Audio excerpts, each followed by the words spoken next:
Hi there! Mika made it official. The next character is going to be Lind, Clukei's new favorite partner. She's a corrosion sentinel who excels at applying and triggering debuffs, thereby synergizing greatly with the element's main mechanic, elevating her to core member status. In this video, I'll provide an overview of her kit, gameplay and build, as well as a discussion of her investment breakpoints and pulling recommendations. Without further ado, let's get to it.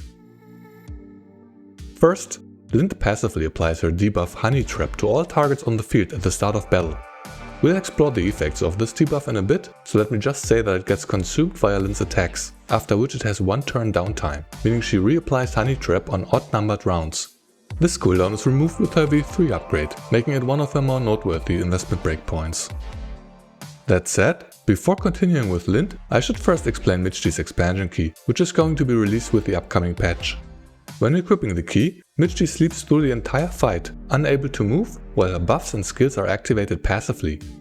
Turbo Mode and Dream Guardian, the buff from her S2, are now permanently active, and she consumes her Confectance Index to apply Nightmare Shroud, the buff from her ultimate.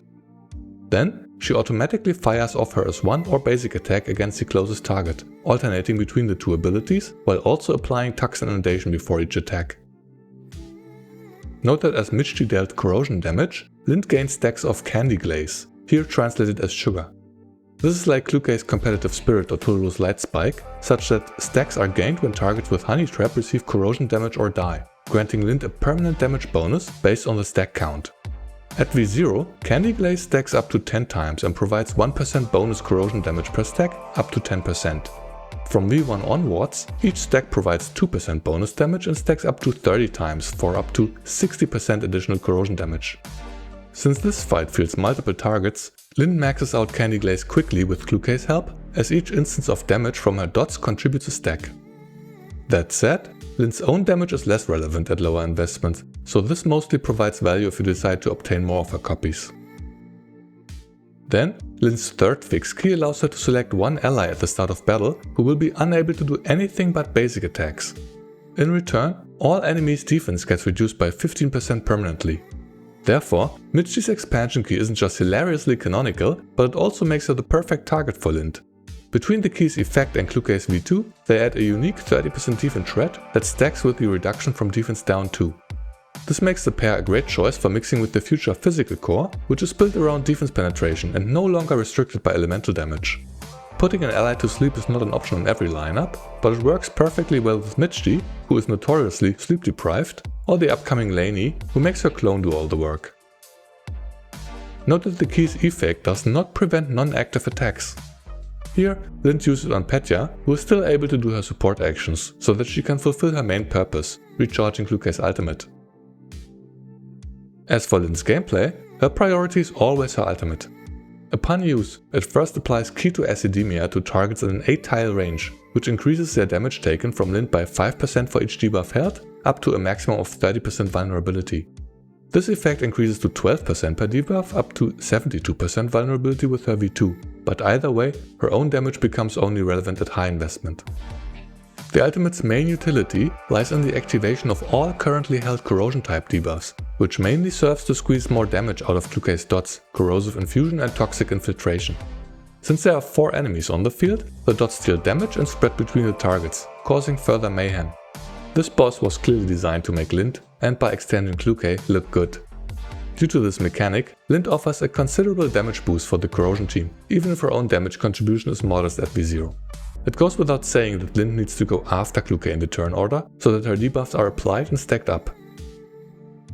Aside from triggering Clukei's dots, Lind also activates her own debuff Honey Trap via her ultimate, which adds 3 random powerful debuffs to its target, dispels 1 buff, and deals its own damage, which looks like a dot but counts as a support action. That quirky detail is mostly there to help with Clukei's ultimate cooldown reset. If you get lucky, her debuffs can include something useful like Fragility 2, which increases the received AoE damage by 20%, or Vulnerable 2, which is the more generic counterpart. Of course, you may also get absolutely nothing out of this. With her V3 upgrade, she applies 6 debuffs at once, making the application of useful debuffs more reliable. After her ultimate, she gets to use one more ability. Before her V6, she lacks Confectance points to use her S2 on turn 1, so she doesn't have much of a choice here. Therefore, she continues by using her S1, which is a directional AoE attack dealing 100% of her attack as corrosion damage, adding another random powerful debuff. Before the skill activates, Honey Trap takes effect once more. Note that normally, Honey Trap is triggered by Lynn's attacks and consumed thereafter. Her ultimate essentially activates Honey Trap an additional time without consuming the debuff in the process. Besides the new debuffs, you can see the damage from Honey Trap prior to the skill damage. There's no actual animation for this instance of damage, but again, this counts as a support action. After the S1's damage goes through, Honey Trap is consumed from the target, and if she is not at least V3, the passive application enters 1 turn cooldown. On the next turn, Lynn has enough Confectance points to use her S2 while her other abilities are cooling off.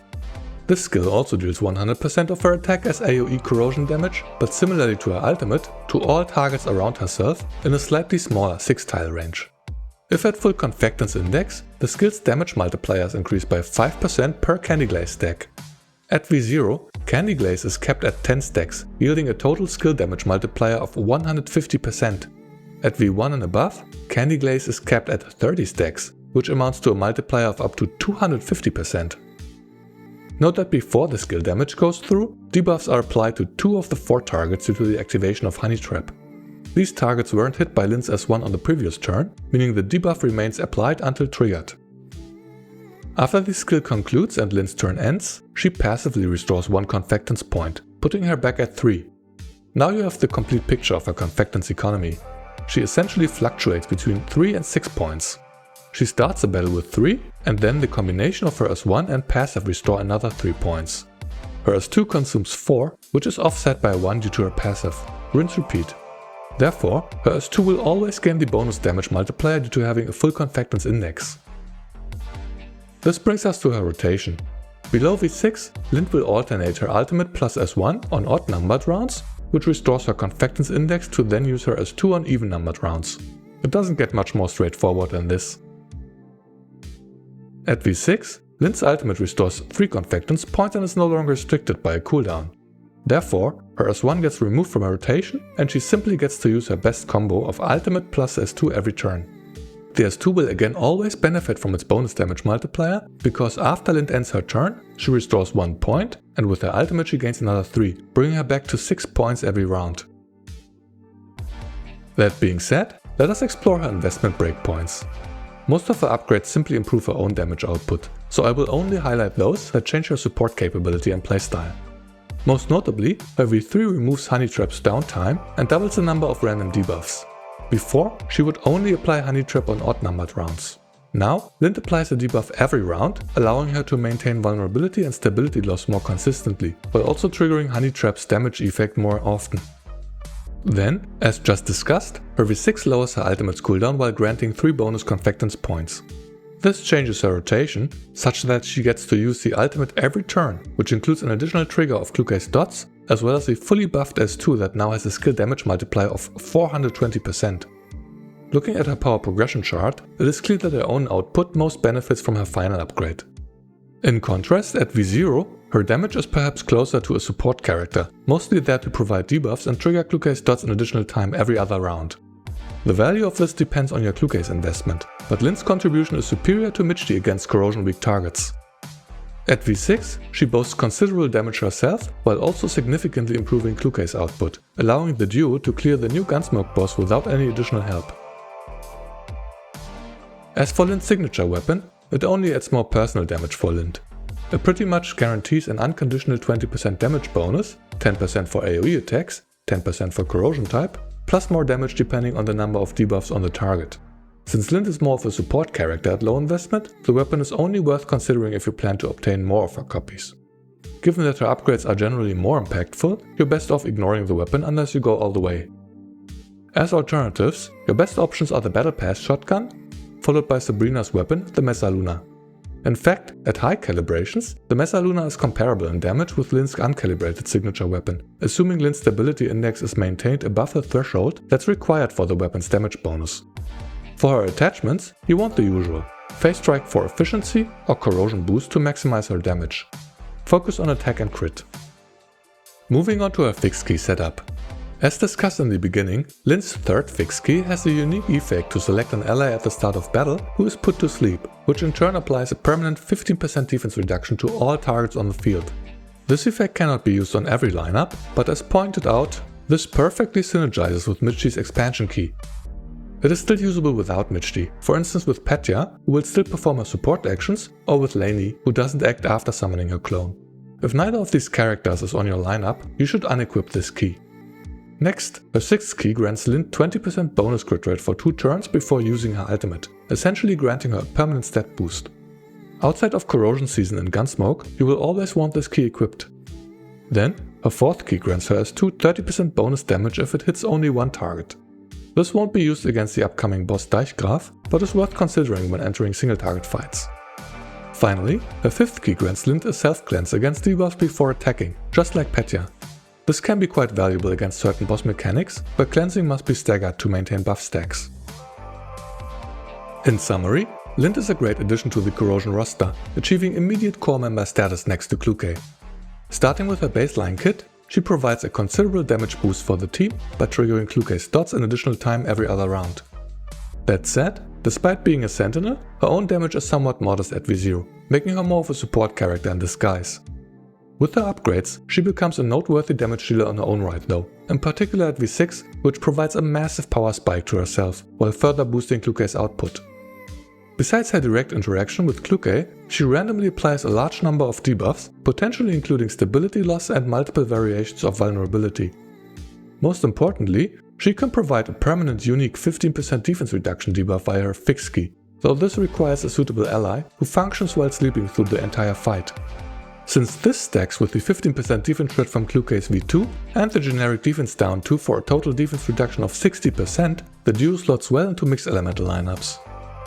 Then, she offers buff removal and debuff self-cleansing, utility that is mostly relevant for Gunsmoke. On that note, if you care about a good score against Deichgraf, Lind and Cluke trivialize the fight. If invested, they can clear the boss by themselves. That being said, Lind's value is largely tied to Cluke. If you're a new player who doesn't yet have a build Corrosion team, Lind will add little for your account. Overall, the pulling recommendation for Lind is at least V0 for anyone with an invested Cluke. For the upcoming Gunsmoke season, Cluke and Lind will be the meta choice for all lineups. By having both, you can place one on each team and borrow the other one from your platoon. Aside from revitalizing the Corrosion element, the duo will pair well with the future physical core around Voimastina, since she desires defense reduction above all else. And with that, we have come to the end of this video. Hopefully, my review helped you better understand Lind's kit and her contribution to the Corrosion element. Let me know if you plan to get her, and how excited you are for the next season of your favorite game mode. Personally, Lind is one of the characters I was looking forward to the most, but with so many gacha releases in the past few weeks, I wonder who's still left playing GFL. Leave a comment if you're still out there. In any case, thank you so much for watching. See you next time.